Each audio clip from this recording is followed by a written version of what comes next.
everybody? This is Inside Cleveland Sports, and I'm sitting here with Tank and Lowe. Jameson, he's off covering the game on assignment, and me, I'm Sean. So guys, disappointing loss. Very. Oh man, like I just want the thoughts and recap of the game. Well, most of us probably saw this coming. Their offense, no, nothing was there for them today. Defense, I mean, we did have 2 interceptions by Taj Gibson, which was pretty big, but they couldn't capitalize on it. Brian Hoyer looked like he didn't know what he was doing. He was throwing the ball everywhere. Just had a bad game all around as a collective unit. I don't even know where to start to begin with. I came in on the second half, and I damn near cried. Okay. First and foremost, the guy we get a punt return, he drops it. And now they have it on the 1-yard line. Second, this is what really killed me. Brian Hoyer throws it in the back of a receiver and looks at him like he made the mistake. I caused the interception. I just don't know where to begin. It's just all around disappointment for me. Me, fellas. I think the big point and the big momentum change at this game is when right before the half, when we had a chance to kick the field goal to improve to 9-0, and we didn't kick the field goal. We ended up going for it on 4th and 1. Didn't get the stop. Didn't get the 4th and 1 yardage, and then their offense comes down and scores on our defense, which was shutting them down the whole first quarter. I mean, not just the first quarter, the whole first half. And we're able to go up 7-6 and take that momentum into the game. I have just very disappointed with Mike Pettin's decision on that play, regardless. So going into that, what individual players think stuck out for the game, and who needs to improve as well as the coaching staff? Well, positive note, I mean, Taj Gibson, I guess you could say, with his interceptions that he had as the stick-out player, but Paul Kruger disappeared. He was getting doubled, and we had the whole line was pretty much down from last game, so he really had no other choice. He was getting tripled and doubled the whole entire time. So like our offensive line losing Alex Mack kind of hurt too. And that showed a lot today. Yeah, it really did. Brian Hoyer didn't really have much time to do anything. Everything you've seen, he snapped the ball. He had to get rid of it quick, or he got sacked. Or tuck it. Well, I'm very excited about Taj Gibson. It seems like safeties under Mike Pettin always perform well. Pro bowlers. But I just have to. I blame this all on the coach. I agree. I can agree. Going in, just certain decision makings that were needed in the game, and even players at the times making the right plays, as we saw with that muff punt. I believe that was by Hoyer. Yeah. But just as goes in, I know we were talking about Hoyer and how he didn't play up to expectations. I believe that's because of the run game. We didn't have that big run factor on him. But what do you think about? Do you think we need to see Johnny Manziel? No, I just think they just had a bad game. Everybody has a bad game. Look at Eli Manning. He won 2 Super Bowls. I didn't like it, but he has a bad start to every season. Drew Brees, he's starting out real slow right now. Everybody has a bad game. I don't think we need to jump and go to Johnny Manziel immediately because he had a bad game. I would have to politely disagree with that. I feel like the opportunity right now is presented to see what can happen. And we should just go to see what may happen. Let him run a few plays. I understand he's still learning, but experience is the best teacher, if we all know, in any sport. So we should just go ahead and see what happens. Let him mix it up a little bit. I don't think it would hurt anything for him to get a few more snaps than what he's getting now. What would be the difference? Yeah, true.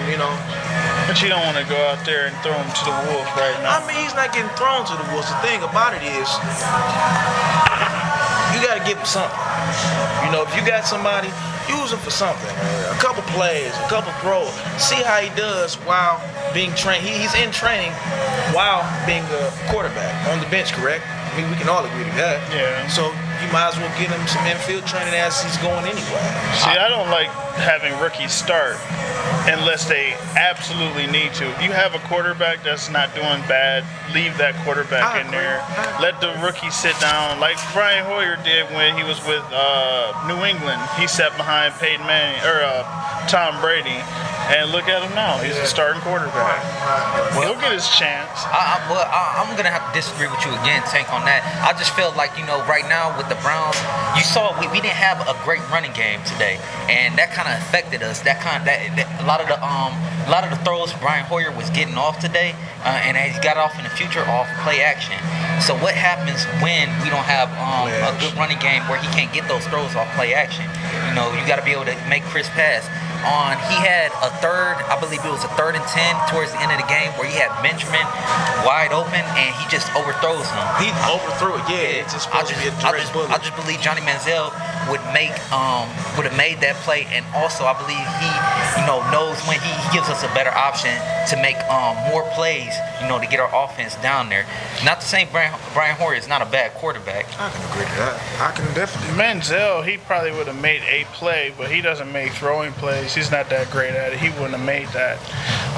He's more of a I'm gonna run the ball if I see something I don't like type of quarterback. Well, only time would tell. Yeah. Only time will tell. So with this happening, this loss, do you guys feel this is the same old Browns? Will we win a big game and then we lose another one? Kind of looks like it. Yeah, I know. It really does look like it. Now it's really just hard to tell. You don't know what's gonna happen. They should have beaten Jacksonville. They haven't won a game. They even looked bad in this game, but they still came out and beat us. I mean, I believe I have to agree with Sean on this one. I believe it is a lot on the coaching staff. We got a lot of guys out.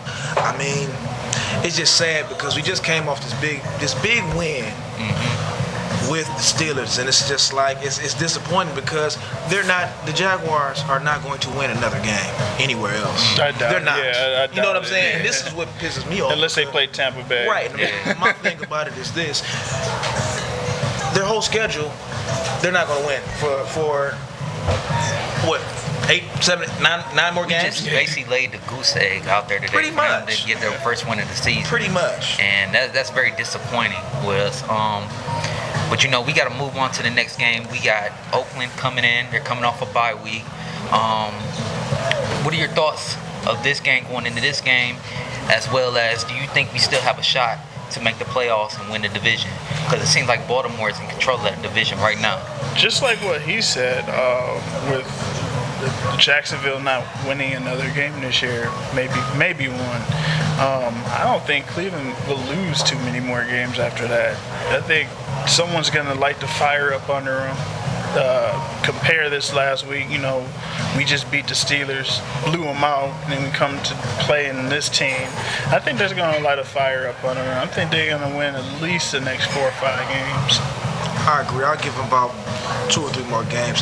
I'm actually looking forward to this as being a blowout because this is like you said, the fire's lit up under their butt right now. I mean, everybody's having their tail between their legs right now, and I think that they really need to look and observe and really watch and be mindful of what they do coming into this next one. And I don't think they'll make the same mistakes as they did today.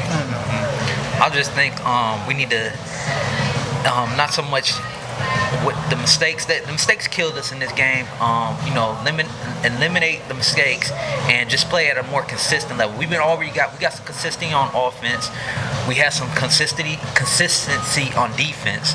I just think if we can put it all together, and then like you said before, I know Tank was talking about that, get a player that's that fire up on us, that like, man, we can pull, because there's going to be a lot of, this was one of them wins that we needed to get out and get like a gut win from like, a gut from like the player, just getting everybody together and be like, getting us inspired and like we're going to win this no matter what, even if it would have been ugly or sloppy. But obviously we didn't have that because we lost today. Like a sideline general like Ray Lewis used to be. Yeah, exactly. All I ever do was effort. Yeah. Exactly. So, quick, scores and scores of the next game. You know, predictions. I think they're gonna go back up to in the high 20s, low 30s, win by 2 or 3 touchdowns next week. 24-10 Browns.